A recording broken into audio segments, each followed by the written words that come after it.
ఏదో ఒక కారణం చెప్పి బుధవారం ప్రార్థన ఎగరగొడతారు, శనివారం ప్రార్థన ఎగరగొడతారు, 24 గంటల ప్రార్థన ఎగరగొడతారు, 1వ తారీఖు ప్రార్థన ఎగరగొడతారు. అన్నీ ఒక్కొక్కటి ఎగరగొట్టే పనుల మీద ఉంటారే, వాళ్ళ ద్వారానే వారి ఇంట్లోకి శోధన వస్తుంది.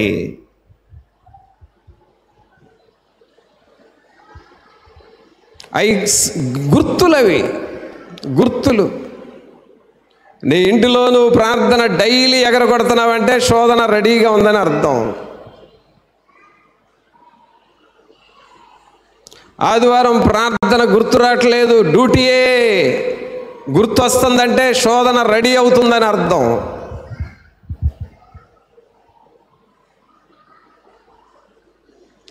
ప్రియులారా, ఇవి వాస్తవాలు. నేను చిన్నప్పటి నుంచి చూసి నేర్చుకున్న విషయాలు. ఈ దేవుణ్ణి గణపరిచిన వాళ్ళని దేవుడు ఎలాగ దీవించాడో చూశాను. దేవుణ్ణి లెక్క చేయకుండా ఉన్నవాళ్ళు ఎలాగైపోయారో చూశాను. ఇద్దరిని చూసిన వ్యక్తిని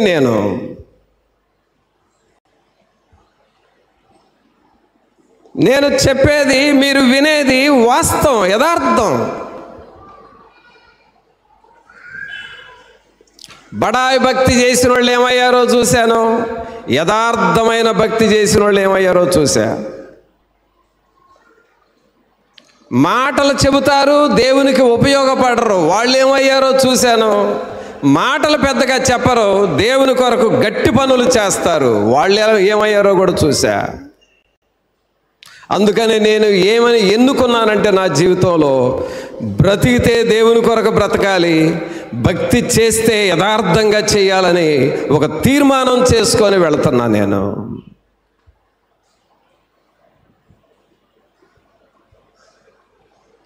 నటన భక్తి అవసరం లేదు నాకు. మీ ముందు ఒక రకంగా, మీరు లేనప్పుడు ఒక రకంగా చేయాల్సిన అవసరం నాకు అంతకంటే లేదు. ఎల్లప్పుడూ నేను ప్రభు ముందు ఉన్నానని అనుకుంటూ బ్రతుకుతూ ఉంటాను. ఆ వాతావరణం సంఘములో రావాలి. అలాంటి విశ్వాసులు సంఘములో తయారు కావాలి. ఆమేన్. అందుకనే అలాంటి వాతావరణం రావాలి అనంటే కీర్తనల గ్రంథం 1 కీర్తన 2వ వచనం నీకు ప్రాణమైపోవాలి.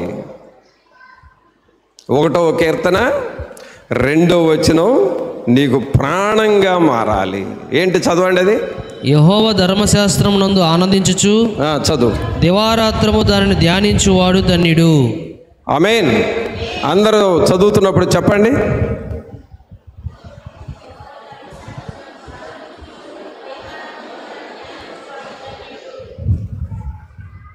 చదువయ్యా, చదువు. యెహోవా ధర్మశాస్త్రమునందు ఆనందించుచు చెప్పండి. దివారాత్రము దానిని ధ్యానించు. యెహోవా ధర్మశాస్త్రమును ఏమనుంది? ఆనందించుచు దివారాత్రము దానిని ధ్యానించువాడు ధన్యుడు. అంటే నువ్వు దేవునిలో బలపడుతున్నావు అనే దానికి గుర్తేమిటంటే దేవుని వాక్యాన్ని నువ్వు చదువుతూ ఉండాలి. ఆమేన్. ఏం చదువుతూ ఉండాలి? దేవుని వాక్యం. మీలో డ్యూటీకి వెళ్ళేటప్పుడు బైబిల్ తీసుకుని వెళ్ళేవాళ్ళు చేతులు ఎత్తండి. డ్యూటీకి వెళ్ళేటప్పుడు బైబిల్ తీసుకొని వెళ్ళేవాళ్ళు.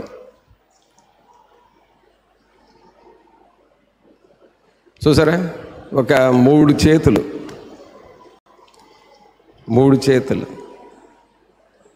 అంటే అర్థం ఏంటో తెలుసా?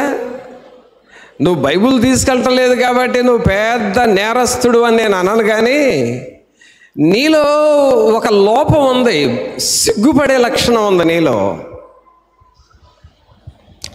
బైబిల్ బ్యాగ్లో పెట్టుకెళ్ళావనుకో, ఆ బ్యాగ్ ఎవరైనా చూసారనుకో, ఏంటి బైబిల్లో ఇది ఉంది అని అన్నావు అనుకో, కొంచెం నువ్వు షేమ్గా ఫీల్ అవుతావు. అది నీలో లోపం.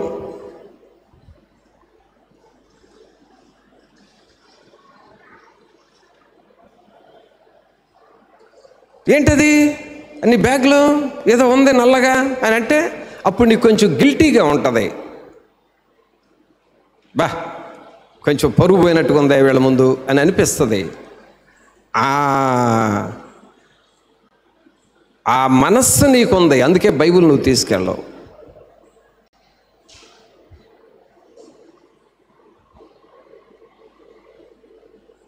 ఇక ఆ మనస్సు ఉండేవాళ్ళు నీ ఆఫీస్ వాళ్ళ ముందు ధైర్యంగా బైబిల్ అసలు చదవలేరు. వీళ్ళు సంఘంలో ప్రార్థన చేస్తారు, సంఘంలో బైబిల్ చదువుతారు, కానీ ఆఫీస్ వాళ్ళ ముందు బైబిల్ చదవరు, బైబిల్ తీరు, బైబిల్ తీసుకెళ్ళరు.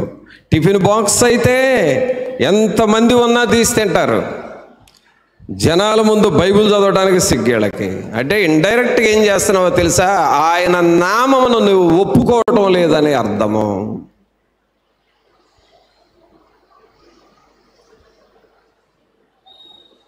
ఓపెన్గా నువ్వు ఒప్పుకోవట్లేదు.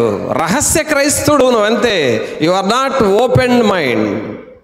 నువ్వు ఓపెన్గా ఉండే వ్యక్తివి కాదు. దేవుని వాక్యాన్ని నేను ఆర్టీసీ బస్సులో చదువుతా, ఆటోలో చదువుతా, ట్రైన్లో చదువుతా. ఒకసారి నేను ఒక 8 గంటలు ప్రయాణం చేయాల్సిన ట్రైన్లో కూర్చుంటే అదే పనిగా 3-4 గంటలు తీవ్రంగా బైబిల్ చదివాను. నా ప్రక్కమిటే ఉండేవాళ్ళు అప్పుడు దాకా చూసి అప్పుడు వాళ్ళు నన్ను పలకరించి, ఏంటండి మీరు చదివేది బైబిలా అన్నారు. అవునండి బైబిల్. ఏంటి ఈ గ్రంథం ఏంటి అసలు అని అన్నారు. అడిగారు కాబట్టి చెప్పానని చెప్తూ వచ్చాను. కొంతమంది ప్రక్కన ఉన్నవాళ్ళు బైబిల్ ఇంట్రెస్ట్గా ఉండేవాళ్ళు చూస్తే, అయ్యా ఇంకా మాకు కొన్ని విషయాలు డౌట్స్ ఉన్నాయి చెప్పండి అని అంటారు. వారి డౌట్స్ క్లియర్ అయిపోతూ ఉంటాయి. నీ చేతిలో బైబిల్ ఉంటే సువార్త చెప్పటానికి ఒక అవకాశం దేవుడు నీకు ఇస్తాడు. నీవు చేతిలో బైబిల్ కాదు, నువ్వు బ్యాగ్లోనే బైబిల్ పెట్టవు. నీ బైబిల్ ఎప్పుడు షెల్ఫ్లోనే ఉండాలి. ఇక్కడే ఉండమ్మా, నేను దేశమంతా తిరిగి వస్తా, నువ్వు మాత్రం ఇక్కడే ఉండని చెబుతావు బైబిల్కి. అలాంటి వాళ్ళు ఇక్కడ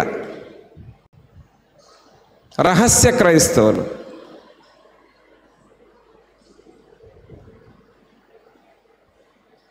ప్రాణాలు బలి చేసిరి, ప్రభునెంతో సేవించిరి. ప్రాణాలు బలి చేసిరి, ప్రభునెంతో సేవించిరి.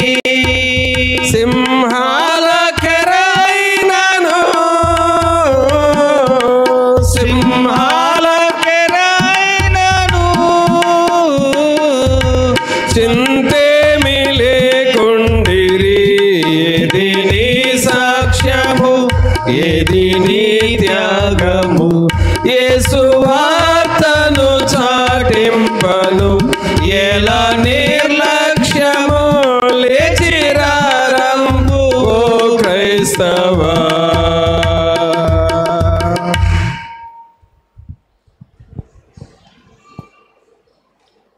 సోదరుడా సోదరి, నీవు బైబిల్ తీసుకుని వెళ్ళాలి డ్యూటీకి వెళ్ళేటప్పుడు. ఒకవేళ ఈ వాక్యం ఇదేనో నువ్వు విన్నావు, నువ్వు చేయట్లేదనుకో, నువ్వు ఖచ్చితంగా దేవుడంటే సిగ్గున్న వ్యక్తివి. దేవుడంటే నీకు సిగ్గుంది, ఇంకా బయటపడలేకపోతున్నావు. ఏమన్నా అనుకుంటారేమో, అసలు ఈ జాబ్ కూడా పోద్దేమో, సైతాన్ని పెట్టే భయం అది. ఎంత ఓపెన్గా బైబిల్ తీసుకెళ్తే నేను చేసే జాబ్ కూడా పోద్దేమో, సైతాన్ని పెట్టేసిద్ది.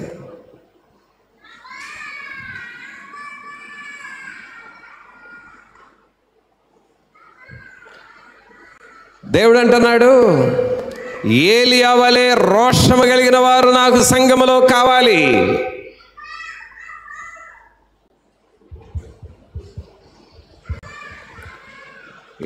రోషము కలిగి ఏలియాలాగా నిలబడేవారు తయారు కావాలి సంఘములో.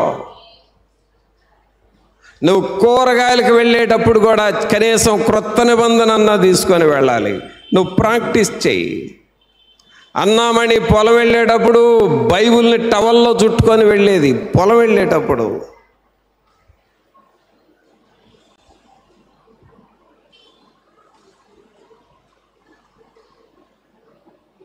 దేవుని వాక్యాన్ని నువ్వు చదవాలి. ఎప్పుడు టైం దొరికితే అప్పుడు. ఆఫీసులోనైనా 10 నిమిషాలన్నా చదవచ్చు బైబిల్, 5 నిమిషాలన్నా చదవచ్చు. నేను ఈ మధ్య కొన్ని సూత్రాలు నేర్పిస్తున్నా మీకు. దేవుని వాక్యాన్ని ఒక సెంటెన్స్ తీసుకోండి, ఆ వాక్యాన్ని చెప్తూ ఉండండి. నోటితో చెప్పండి, 100 సార్లు 1000 సార్లన్నా చెప్పండి అని చెబుతాను. నీకు నచ్చిన వాక్యం, నీకు వచ్చిన వాక్యం ఒకటి తీసుకో, అదే పనిగా నోటితో చెబుతా ఉండు. చెప్పగా చెప్పగా చెప్పగా చెప్పగా ఆ వాక్యం నీలో జీవముగా మారిపోతుంది. Students, text books, note books bag నిండా మోసుకొని వెళుతున్నావు. బైబిల్ని మోస్తున్నావా? కనీసం ఒక న్యూ టెస్ట్మెంట్ చిన్నది, క్రొత్త నిబంధన ఇంగ్లీష్లో ఉన్నది లేదా తెలుగులో ఉన్నది, ఆ బుక్స్లు బ్యాగ్లో బైబిల్ ఉంటుందా నీకు? ఎలాంటి వాళ్ళు తయారవుతున్నారు సంఘంలో?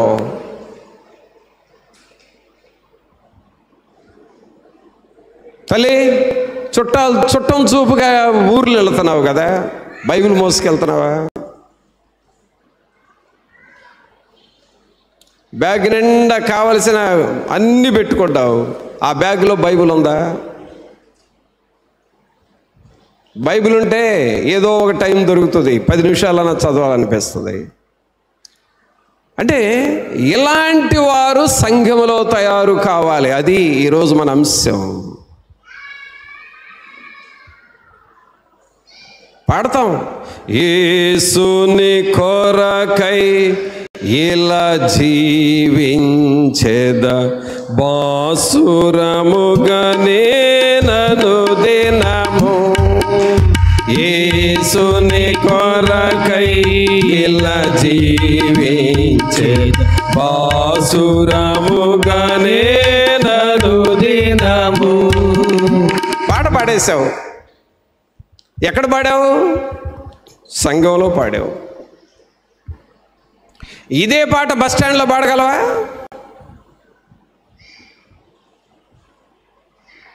ఇదే పాట రైల్వే స్టేషన్లో పాడగలవా?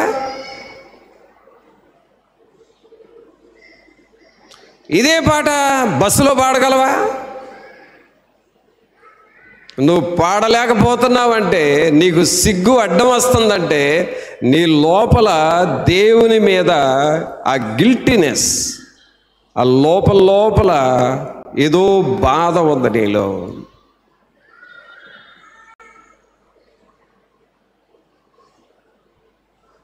పిల్లరా, మందిరంలో మీలాంటి వాళ్ళు ప్రార్థనలు చేస్తారు కానీ బస్ స్టాండ్లో మీలాంటి వాళ్ళు ప్రార్థన చేయరు, నాకు తెలుసు.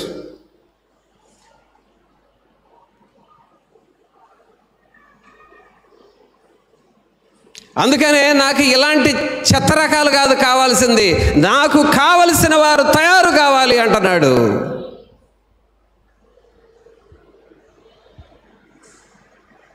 తయారవుతావా నీవు సహోదరుడా? తయారవుతావా? ఇలాంటి వాళ్ళు తయారు కానందువలన వీళ్ళు వెనకబడిపోయి రక్షణ పొందుతున్న వారు వాళ్ళను చూడగానే వీళ్ళేంటి మారు మనసు పొంది కూడా ఎట్లా తయారయ్యారని ఒక చెడ్డ మాదిరిగా అయిపోతున్నారు.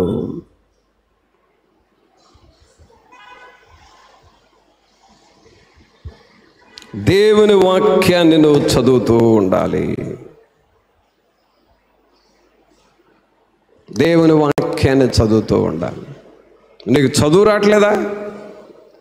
నీకు చదువు రాకపోయినా దేవుని మీద ప్రేమ ఉంటే కనీసం బైబిల్ నీ చంకలోనన్నా ఉండాలి.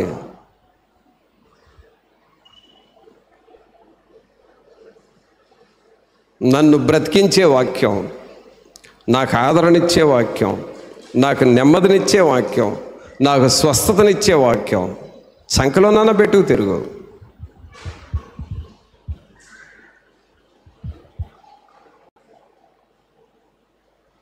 ప్రభునందులరా, ఇలాంటి విశ్వాసులు సంఘములో కావాలి.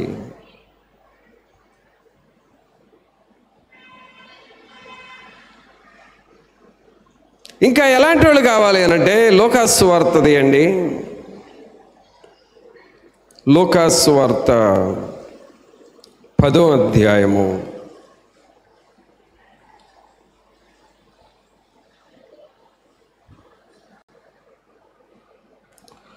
లూకాసు వార్త 10వ అధ్యాయము 39 నుండి చూడండి. ఆమెకు మరియాను సహోదరి ఉండెను. ఈమె యేసు పాదముల యొద్ద కూర్చుండి ఆయన బోధ వినుచుండెను. అందరూ చెప్పండి ఈ మాట.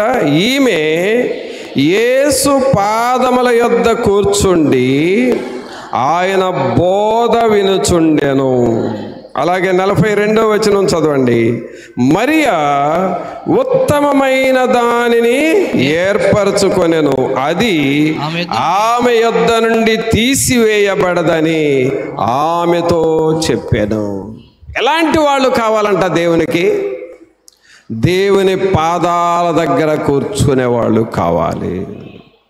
మనం పడతాం కదా, ప్రియుడా నీ ప్రేమ పాదముల్ చేరితి నెమ్మది. అందరూ చేతులు పైకి లేపి చప్పట్లు కొట్టండి. ప్రియుడా నీ ప్రేమ పాదముల్ చేరితి నెమ్మది నెమ్మది. ఆసక్తితో నిన్ను పాడి స్తుతించేదన్ ఆనందమే. ఆసక్తితో నిన్ను పాడి స్తుతించేదన్ ఆనందమే. ఆశ్చర్యమే ఆశ్చర్యమే. ఆరాధనా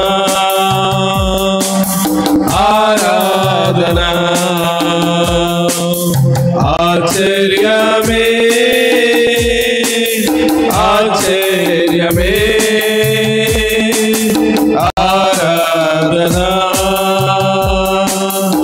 ఆరాధనా. పిల్లరా, దేవునికి ఎవరు కావాలి? ఆదివారము వచ్చి వెళ్ళి మరలా ఆదివారం కనబడేవారా? ఉదయం లేవగానే ఒక చిన్న ప్రార్థన చేసుకొని ఆ రోజంతా పనులు చూసుకొని మళ్ళీ ఆ రోజంతా ప్రార్థన చేయనివారా? ఎవరు కావాలి? దేవుని పాదాల దగ్గర కూర్చునేవారు కావాలి. ఒక తల్లిగా నువ్వు దేవుని పాదాల దగ్గర కూర్చోవాలి. నీ కుటుంబం ఆశీర్వాదం పొందాలంటే నువ్వు పాదాల దగ్గర, దేవుని పాదాల దగ్గర కూర్చోవాలి. ఒక తండ్రిగా నీవు ఏదో ఒక టైం చూసుకొని దేవుని పాదాల దగ్గర కూర్చోవాలి.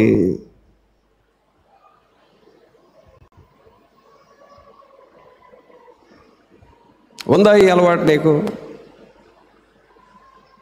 చెప్పడానికి చాలా కారణాలు ఉంటాయిలేండి. బద్ధకం ఒకటి ఉంది, నిద్రమొత్తు ఒకటి ఉండదు. తెల్లవారుజాము ప్రార్థనకి ఎందుకు రాలేదంటే నేను లెగవలేదనేది ఒకటి ఉంది. బుధవారం శనివారం ప్రార్థనకి ఎందుకు రాలేదంటే డ్యూటీకి వెళ్ళి లేటుకు వచ్చాననేది ఇంకొక కారణం ఉంది. రకరకాల కారణాలు ఉన్నాయి. ఇవన్నీ దేవుడు కొట్టేస్తాడు. అవన్నీ నువ్వేం చెప్పినా దేవుని ముందు చల్లవు. నువ్వు అసలు దేవుని పాద దగ్గర కూర్చుంటున్నావా లేదా? అది ఒక్కటే కావాలి. ఏది ఏమైనా సరే, నాకు పనులున్నా సరే, నేను బిజీగా ఉన్నా సరే, నాకు డ్యూటీ ఉన్నా సరే, దేవుని సన్నిధి నేను వెనక వేయను అనేవాళ్ళు కావాలి. ఇలాంటి వాళ్ళు రేపు ఎలాగూ తయారవుతారంటే మెరుగు పెట్టబడిన బంగారంలాగా తయారవుతారు. వాళ్ళు మేలిమి బంగారంలాగా తయారవుతారు. సోదరుడా, నీ భక్తి ఒరిజినల్గా ఉండాలి. మాయ మాటలు, అబద్ధాలు, కపటపు మాటలు చెప్పుకుంటూ ఇక్కడికి వచ్చి నువ్వు భక్తి చేస్తే నువ్వు ఎలా అయిపోతావు అంటే గిడసబారిపోతావు. ఏం ఉపయోగం లేదు. ఒరిజినల్గా నువ్వు మారాలి. యథార్థమైన మాటలు సత్యం చెబుతూ నువ్వు భక్తి చేసుకోవాలి. పాపాలు ఒప్పుకునే వాళ్ళు కూడా సగం ఒప్పుకొని సగం దాస్తే నువ్వు నిలబడలేవు.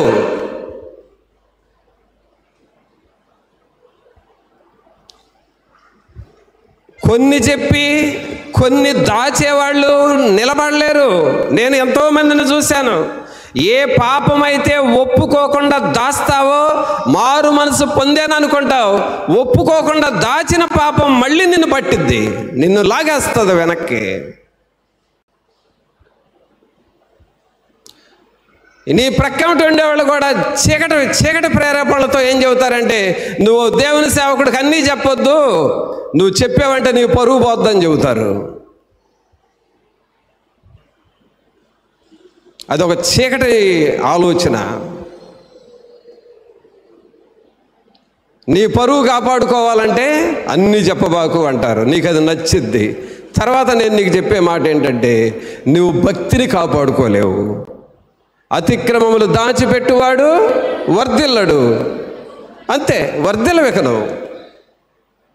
వాటిని ఒప్పుకొని విడిచిపెట్టువాడు కనికరం పొందును. ఇక్కడ 2 స్టేజీలు, ఒప్పుకోవటం ఉంది, రెండవది విడిచిపెట్టడం ఉంది. ఒప్పుకొని విడిచిపెట్టకపోతే దానివల్ల ప్రయోజనం లేదు.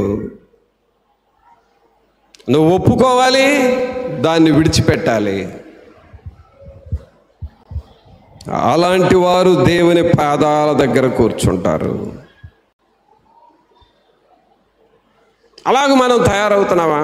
దేవుని పాదాల దగ్గర కూర్చుంటున్నావా? దేవుని పాదాల దగ్గర కూర్చున్నప్పుడు నీ సమస్యలు తీర్చబడతాయి, నీ బలహీనతలు పోతాయి, దేవుని ఆత్మ నడిపింపు నీలోనికి వస్తుంది.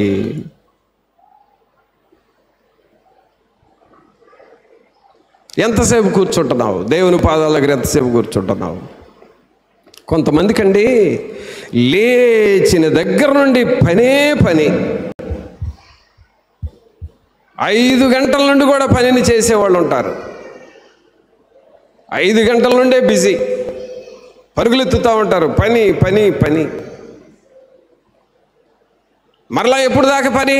రాత్రి 10:30, 11 గంటల దాకా పని.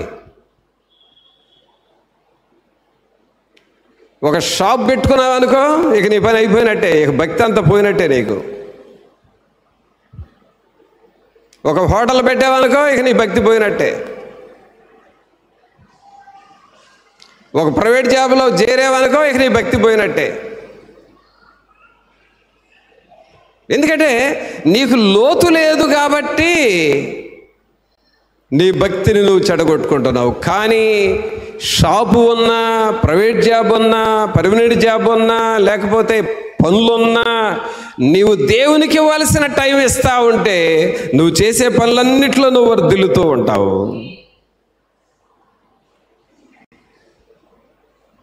పని ఉందండి, ఉదయం లేచిన దగ్గర నుండి అసలు బైబిల్ చదవటానికి కూడా టైం లేదండి అంటే నీ అంత అజ్ఞానం లేరు. ప్రార్థన చేయటానికి కూడా టైం లేదు, ప్రార్థనకు వద్దామన్నా టైం లేదు. అంటే నీ చేతులారా నీ జీవితానికి నష్టం చేసుకుంటున్నావు. నీకు ఎన్ని పనులున్నా ప్రార్థన టైంలో నీ షాప్ మూసేయాలి. అది నువ్వు దేవుణ్ణి కనపరుస్తున్నావంటే. నీకు ఎన్ని పనులున్నా నీ ఇంటికి నీ టీవీ ఆపేసి నీ ఇంటికి తాళం వేసి నువ్వు దేవుని సన్నిధికి రావాలి. అది నువ్వు దేవుని కనపరుస్తున్నావంటే. నీకెన్ని పనులున్నా చేసే పనిని ఆపేసి టక్కన ఆపేసి నువ్వు బైబిల్ తీసుకొని దేవుని సన్నిధికి రావాలి. అది నువ్వు దేవుని కనపరుస్తున్నావంటే.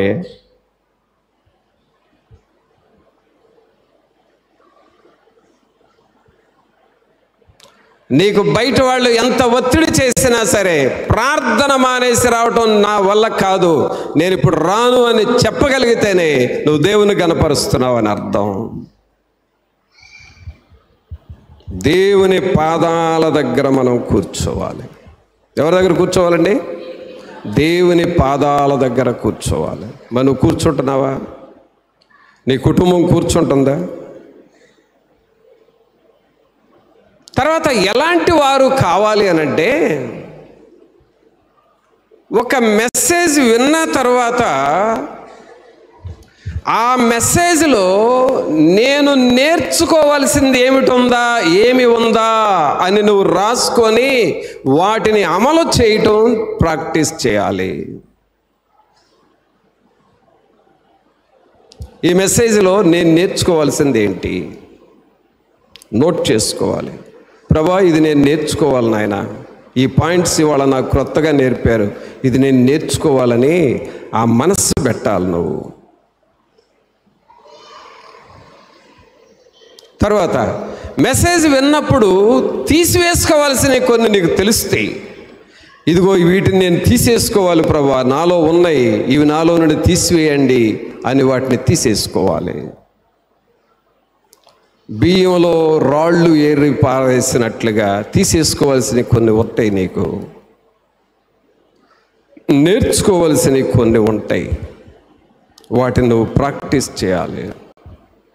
అందుకని దేవుని వాక్యం ఏంటంటే మొదటి కొరింథీయులకు రాసిన పత్రిక 4వ అధ్యాయము 1 కొరింథీ 4వ అధ్యాయము 4వ వచనం చదవండి. నా యందు నాకు ఏ దోషమునో కానరాదు, అయినను ఇందువలన నీతిమంతుడనుగా ఎంచబడను. నన్ను విమర్శించువాడు ప్రభువే. నన్ను విమర్శించువాడు ప్రభువే అంటే నిన్ను నువ్వు విమర్శించుకుంటూ తీసేసుకోవాల్సింది తీసేసుకోవాలి, నేర్చుకోవాల్సింది నేర్చుకోవాలి. అలాగ నువ్వు చేస్తూ ఉంటే ప్రభువు నిన్ను విమర్శించినప్పుడు నిన్ను యథార్థవంతుడిగా తీరుస్తాడు.